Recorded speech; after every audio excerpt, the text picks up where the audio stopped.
I want to think within a framework that is more critical about what we mean by religion, and which makes a distinction between what I have somewhere else called strategic versus tactical religion, using a distinction that comes from Michel de Certeau, who talks about strategic and tactical in everyday life.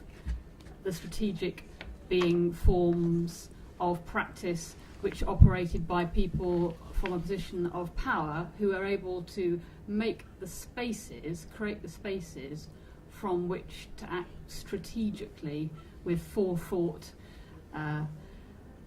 and the ability to leverage. And the tactical being the mode of action of people who can merely respond to the tactical, but who can respond often in very creative and subversive ways, and whose power relies in that kind of response. I found a simpler and clearer way of talking when I was looking at a proposal about classical religion the other day, and it talked about Olympian religion versus non-Olympian religion, which is a nice way of putting it as well. So I want to think about this distinction as we look at actual cases of religious diversity being played out in practice in the UK. I was a few years ago looking at how hijab and niqab wearing, you know what I mean by niqab being full face covering of Muslim women, hijab just being head covering, why in the UK these have not been problematic. In many parts of Europe these are seen as very problematic, and there are bans on hijab and niqab in some European countries, and continuing increasingly stringent laws about the wearing of that. The UK has been liberal about the wearing of hijab and niqab niqab is very commonly worn. In fact, it's growing in use. A lot of teenage girls in the UK in schools wear niqab. Niqab is quite commonly seen in any UK city. It's not considered a problem. Why?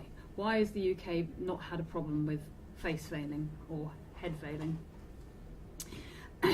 I won't give you the full answer to that, but in the course of that research, I looked at the first case where the hijab became a controversy. It was in the early 1970s, and it's an interesting, quite amusing case. So I interviewed the woman.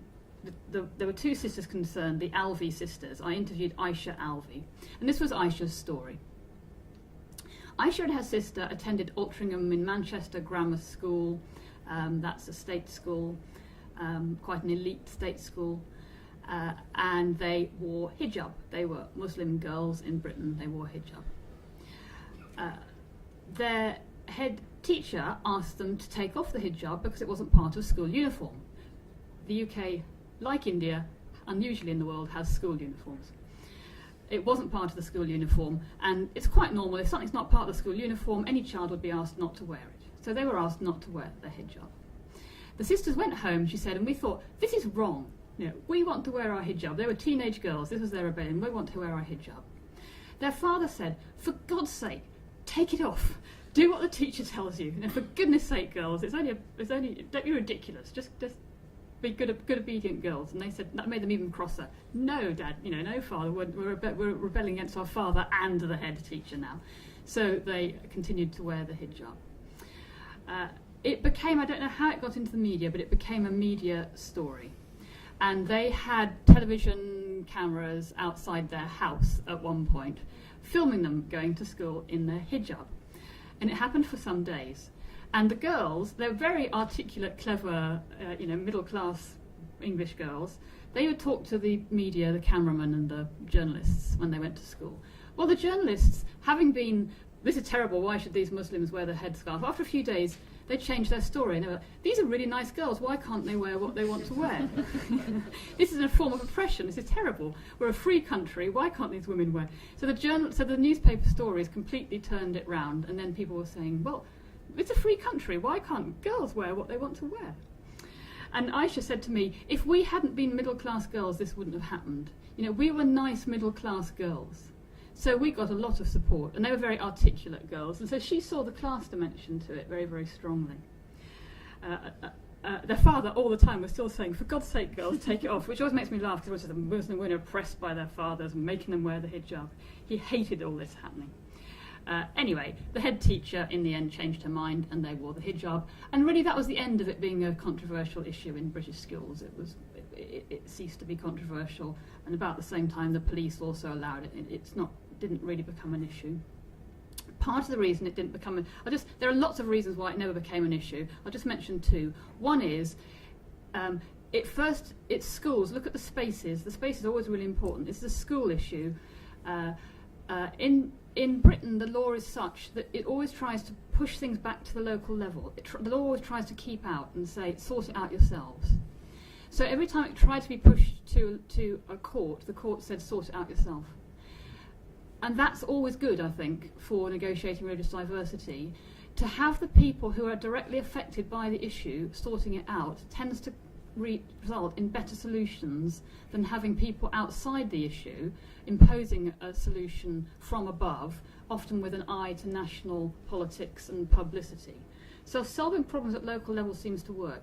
All these problems of hijab and niqab got solved at local level in schools by negotiation amongst all the people involved, with different solutions. Sometimes it was making the hijab or niqab part of the uniform in various ways.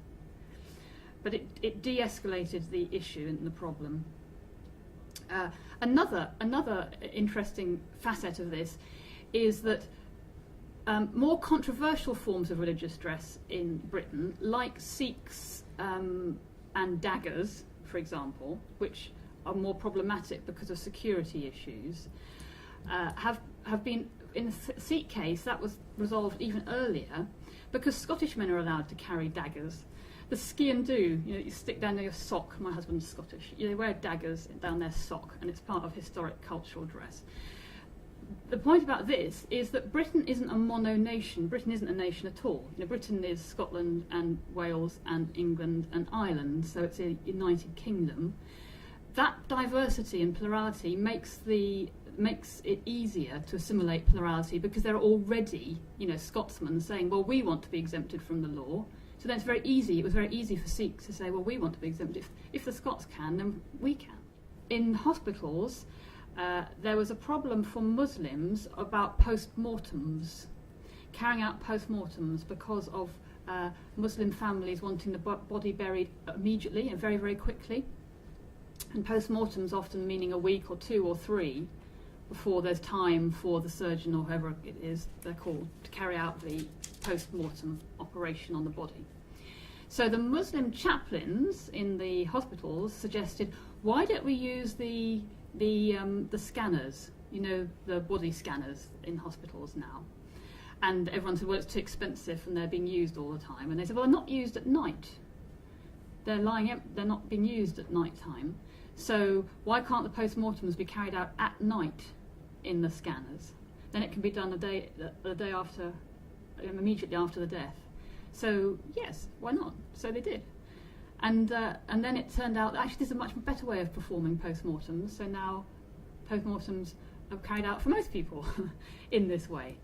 So an interesting example of a really creative solution that comes from the ground, dealing with a very practical problem, and is only possible once you get somebody in that position of power to be able to have a say in those sorts of issues. And then it has a very positive spin-off for the whole of society.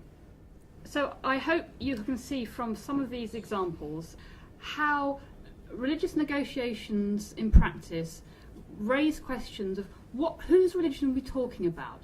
Who are the actors? What version of religion? Is it Olympian religion? Is it the purified religion? How does the law always support Olympian religion against more messy, syncretistic forms of religion? There's a gender aspect in a lot of this. I think a lot of the negotiations are often, as they were in terms of racial negotiations, carried out by women on the ground for various reasons I haven't got time to go into. And what was my other theme?